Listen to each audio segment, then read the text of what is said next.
नमस्कार बच्चों, आज का हमारा टॉपिक है जेनेटिक्स में यूनिट सेकंड का हम टॉपिक लेंगे gene interaction and reciprocal and back cross. सबसे पहले अपन लेंगे बैक क्रॉस या फिर संकर पूर्वज संकरण। इसमें क्या होता है बच्चों, इसके अंदर F1 पीढ़ी के संकर पादपों का उनके पेरेंट्स के साथ में संकरण करवाया जाता है। इसे हम कहते हैं संकर पूर्व संकरण या फिर बैक क्रॉस कहते हैं। F1 पीढ़ी के, जैसे कि अगर अपन इसमें अपन जानते हैं कि F1 पीढ़ी के अंदर संकर पादप कौन से बनते हैं, कैपिटल T स्मॉल t, ठीक है। जब इनका संकरण किसी भी पेरेंट से करवाया जाता है, आइदर कैपिटल टी और स्मॉल टी, इसका संकरण जब करवाया जाता है तब वह कहलाता है बैक क्रॉस, संकर पूर्वज संकरण। आगे चलते हैं हम। इसमें दो प्रकार के रहते हैं, एक रहता है आउट क्रॉस। आउट क्रॉस क्या होता है, जब F1 पीढ़ी के संकर पादप का संकरण प्रभावी जनक से करवाया जाता है, यानी कि कैपिटल टी से करवाया जाता है, प्रभावी होने चाहिए, डोमिनेंट जो है पेरेंट्स उनके साथ जब करवाया जाता है तो उसे कहते हैं आउट क्रॉस। इससे प्राप्त सभी संततियां क्या होगी, प्रभावी लक्षण वाली होगी, सभी संततियां प्रभावी लक्षण वाली होगी। दूसरा प्रकार का रहता है टेस्ट क्रॉस, ये काफ़ी इम्पोर्टेंट है, परीक्षणात्मक क्रॉस।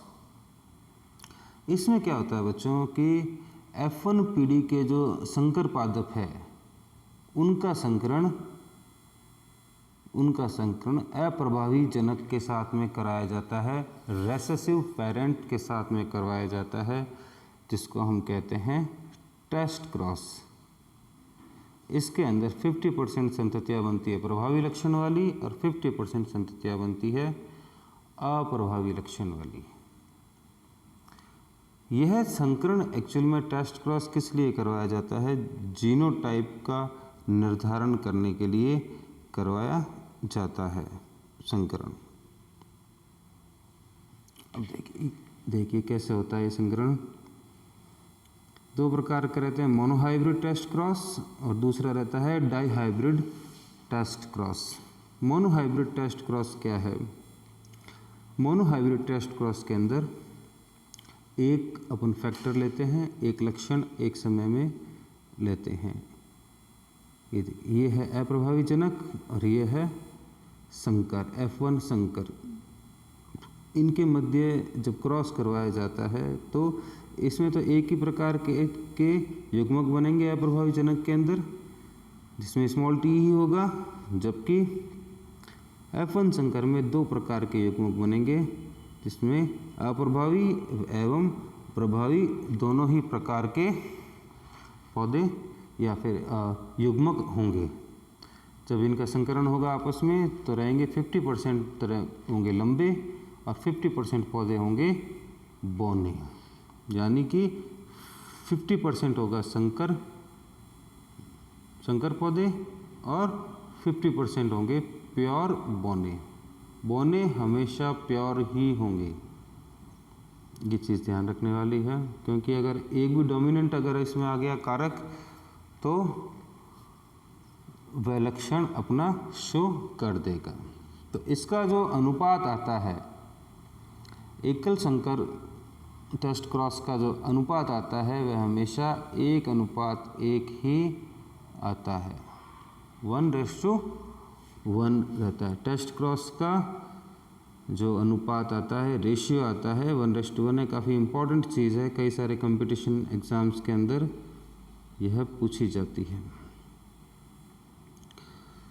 दूसरा है अपने पास में द्विसंकर परीक्षण संकरण या फिर डाईहाइब्रिड टेस्ट क्रॉस।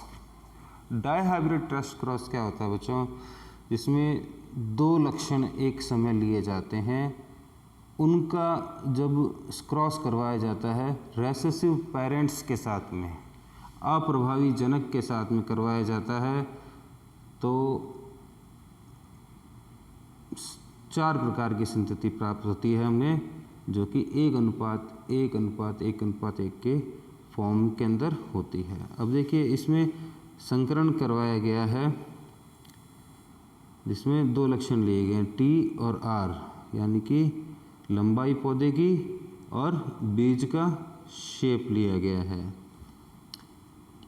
इसमें देखिए क्या है कि ये जो हाइब्रिड है इसके अंदर 4 प्रकार के युग्मक बनेंगे, जबकि रेसेसिव पेरेंट है वह केवल एक प्रकार का युग्मक बनाएगा जो रहेगा टी आर, जबकि यह जो हाइब्रिड है वह 4 प्रकार के युग्मक बनाएगा। जब इनका संयोग करवाया जाएगा आपस में तो 25% 4 प्रकार की संतति हमें प्राप्त होगी, जो कि 1:1:1:1 के रूप में होगी। निष्कर्ष क्या है इसका? प्रत्येक संतति का लक्षण प्रारूप एवं जीन प्रारूप एक ही होता है। जीनोटाइप एंड फिनोटाइप इसमें एक ही है।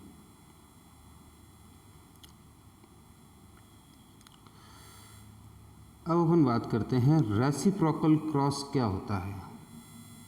रेसिप्रोकल क्रॉस क्या है बच्चों? जिसको हम कहते हैं व्युत्क्रम क्रॉस भी हम कहते हैं, व्युत्क्रम क्रॉस भी कहते हैं।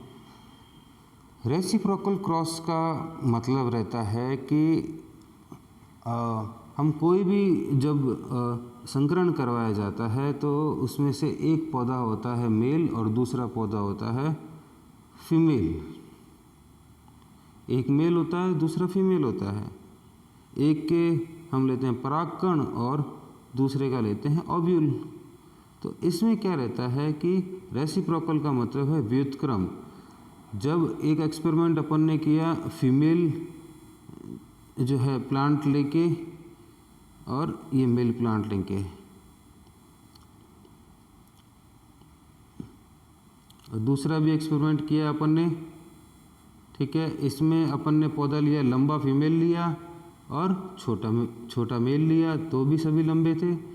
इस दूसरे एक्सपेरिमेंट की अगर अपन बात करें तो इसमें जो टी लिया गया, डोमिनेंट मेल लिया गया और रेसेसिव फीमेल ली गई, तो भी सभी लंबे हैं। कहने का तात्पर्य क्या है कि व्युत्क्रम क्रॉस का मतलब है कि मेंडल के जो रिजल्ट्स हैं वह मेल एवं फीमेल कौन होता है इससे प्रभावित नहीं होते हैं,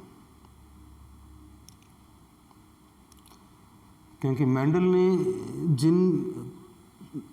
ने जिन भी लक्षणों की वंशागति का अध्ययन किया वह उनका नियंत्रण कैरियो जीन पर था, ठीक है ना। अगर कोई मेंडल ऐसा कोई लक्षण ले लेता जिसकी वंशागति साइटोप्लाज्मिक होती, तब व्युत्क्रम क्रॉस का फर्क पड़ता है। व्युत्क्रम क्रॉस तभी इम्पोर्टेंट रहता है जब वंशागति साइटोप्लाज्मिक होती है, यानी कोशिका द्रव्य वंशागति होती है, उस वक्त व्युत्क्रम क्रॉस का इफेक्ट पड़ता है।